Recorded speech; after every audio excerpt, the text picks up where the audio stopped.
Hi, good morning, TikTok family, Monday morning. I think the last video I talked about the awakening, and I don't know if I discussed like how you feel. That's an important feature that, something I would I would have liked to know. I get kind of like the flu. Yeah, you feel all beat up. Plus, like I said, I had a broken ankle. I was dealing with the pain and, and a surgical, recovering from surgery, more or less. Kind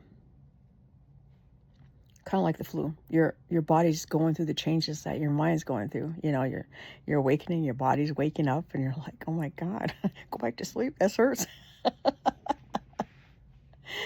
But yeah, my cat's trying to get into my crystals. Just watching her. Yeah.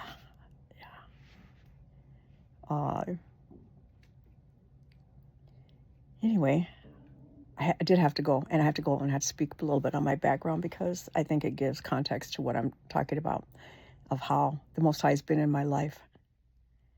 I remember, like I said, from the age of 6, Jesus, or an angel, one angel. I'm 6, I don't know. But I do remember I was asked whether I wanted riches or wisdom, and I chose wisdom. I'm glad I did. I mean, can you imagine me with money at 6? Candy.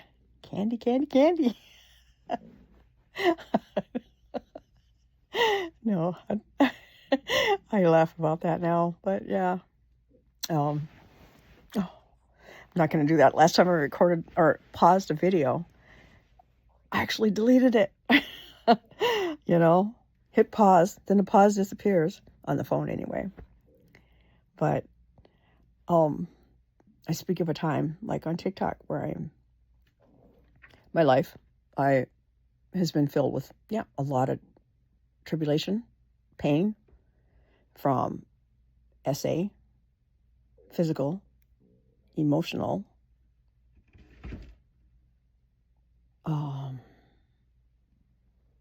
broken family syndrome, or whatever you want to call. And did I say drug? Yeah, I think so, drug and alcohol abuse. And I went through all that. And one day I was talking to my girlfriend, and she says, you really should write a book. I'm like, why? Why would I write a book? She goes, no, most people don't go through all of that. And I'm like, what? I was just talking to so-and-so that it dawned on me. This person wasn't talking about like everything. They were just talking about this one thing in their life, just one thing. I'm like, oh my gosh. My whole life, I went through all these tribulations. It made me into who I am today, yes. But I didn't realize. I thought it was normal. I did for a long time.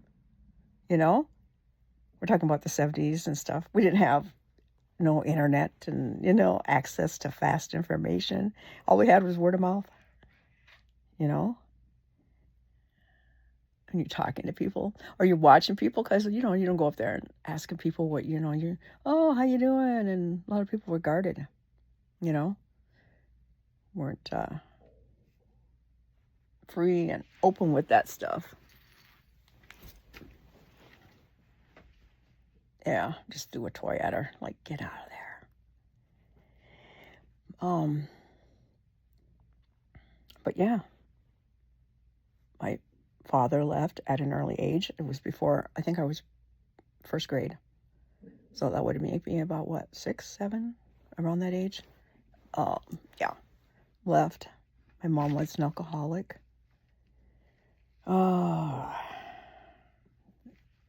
SA 3 times. Drugs, alcohol. Let's talk a little bit on that. I did most of all this stuff when I was a teenager, from 14 to about 16. 13 to 16, I want to say.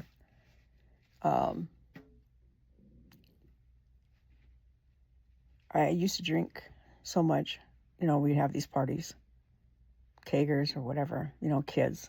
I'm like, I have an issue with it now, but back then there was nothing else to do. Nothing, talk about Montana. It was encouraged actually by some adults. It was like a way of life. The expectation is you need to be able to hold your liquor. Yeah, that was the mindset back then. You know, drink and put hair on your chest, huh? Yeah, just a different way of thinking, right? In the 70s, right? I smoked cigarettes. Yes, I did. Yeah, yep. But I would drink so much at these parties, that I would black out. I wouldn't know how I got home. This happened maybe 3 times. And the third time I sat there and I'm like, I remember we left. It would have been my cousin and my sister. And they lived further south. I lived on the north side, which means I had to walk through the shady part of town to get home. And I called and I says, how did we get home? And they mean, what do you mean? I'm like, how did we get home? And they're like, we left you and you walked. I'm like, what? Oh my God, by myself? Well, yeah. I'm like, mm-mm. Do you know the things that could have happened? Or might have happened? I don't know. I hope not. But the realization is what could have happened. You know, it's very scary. Very scary. But I took responsibility. With the help of the Most High. And some of you might disagree, but God made it a way that a sure way to stop me. I got pregnant. I was using birth control too, but it happened. And I couldn't do what a lot of people, abortion is not, I don't believe in that. So, because the Most High knew I would not harm a child, not after the stuff that I went through in my life. So drinking was out, partying was out. I just was a dull stay at home. Except I didn't have home. Well, I was staying with at my aunt's house, my cousin. I was staying with them through the last half. Yeah. And then after I gave birth, I had my own apartment. I think it was, help me here. Let's see. 16, mother at 16. And I turned 17. Yeah, shortly after. Well, a couple months after. Had my own place. And was still smoking the weed. And I think the drugs back then were mescaline, horse smack, heroin. I don't think there was cocaine there, not in Montana then. Or if it was, I didn't know about it. Thankfully. Good Lord. Because I would have been stupid enough to do it and that would have been goodbye, you know? But I had my own place. And my child. And, of course, what does that do? That invites all the people that I used to party with. They'd come over and they'd bring drugs and alcohol. And I wasn't strong enough. I was 17. I wasn't strong enough to say no. And I had to make a choice. Do I want to be the mother that I always wanted and that I needed to be for my child? And I made that choice. And I had to leave. I have to get up and physically move from a state at 17 all by myself. Well, with my son. The little baby, I think he was 4 months when we left Montana. I did this at 17. Oh, of course, with the Most High. Let me tell you a story. This is before the pregnancy and the birth. I was going to meet up with this girl. There was going to be a party. We were going to have to drive out for it. Yeah, Montana. Drive out, I guess, for a different Kager or wherever it was at. And no cell phones. Not supposed to meet at a certain time, but I was staying at my cousin's house, and their aunt, she was native too. She wanted me to, I happened to be walking by to go meet these people, and she stopped me, and came in. She goes, hey, can you, get me some? And then I said, okay, sure. And I hooked her up. She's talking about marijuana. I physically wasn't selling it, but I could be the runner and get some easily.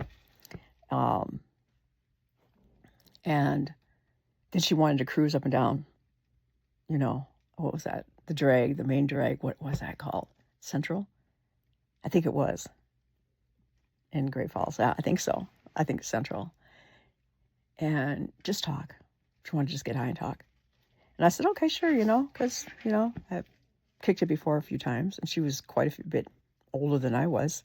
She was a mother and married to their uncle. And so we did that. And I'm like, oh my God, what time is it? Who wears a watch? I don't wear a watch.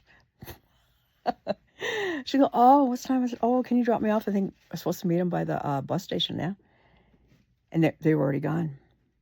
I'm like, oh well, missed out on another drunk-fueled party.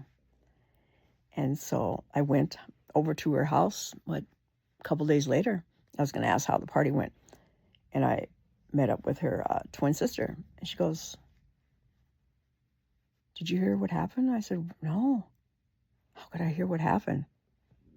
She goes, they went off the road and over the cliff, and they all died. I'm like, oh my God. The Most High used this aunt, her need to go get high, for us to cruise, just enjoying this, to prevent me from being in that car at that time. So I'm telling you, man, the Most High, he works in mysterious ways. Oh my God. But I've talked long enough. You guys, I wish you the best Monday and blessings. And I haven't had a chance to look to see if there's any questions, but if you have any questions, feel free, leave them behind. I'll try to answer them. And if you enjoyed this video, you know what to do, right? Like, share, and subscribe. You guys have a good day. Love you. Bye.